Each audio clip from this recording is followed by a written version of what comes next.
Hej Facebook-folket. Så er det blevet tid til, at Trylle Christian han vil vise jer lidt tryl. Jeg vil starte med at vise jer noget, som vi alle kender.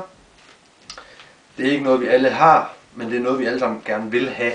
Og jeg snakker selvfølgelig om penge. Hvis man tager sådan en dansk 100-kroneseddel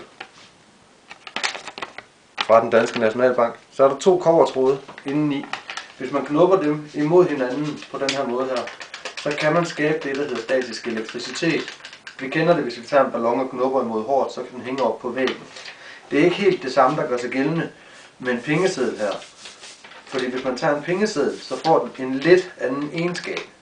Den får den egenskab, at den kan sidde på undersiden af sin hånd. Vi tryllekunstnere, vi har det så med at trække tingene lidt længere ud i det ekstreme. Og vi kan også få dem til at flyve. Det ser ekstremt godt ud, når vi gør det. Men det har jeg ikke lært endnu. Noget af det andet, som jeg også godt vil vise jer, det består af mellemlægspapir, også kaldet madpakkepapir. Ganske almindeligt. Ude fra køkkenskuffe nummer 3.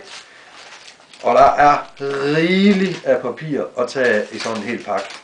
Så hvis nu vi tager et stykke herinde fra midten af et eller andet sted, og rykker det over i 2 halvdele, så sker der faktisk det, at man har 2 stykker.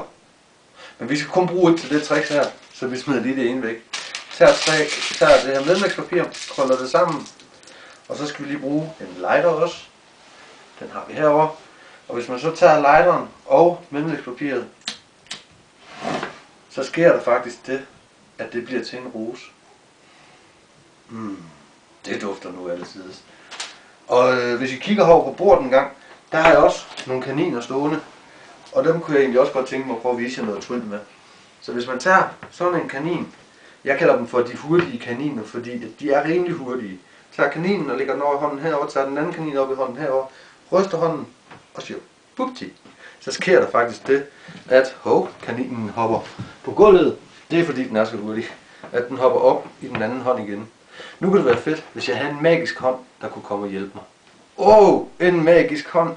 Prøv at se her, magisk hånd. Hvis du lige får den her op i hånden en gang, lukker hånden til, vender den op, så tager vi den her kanin her, lige renser for snaps, kommer den op i hånden herover og siger og hvis du så lige prøver at åbne din hånd en gang og kigger, ej hvor er det vildt, så har du fået begge kaniner deroppe.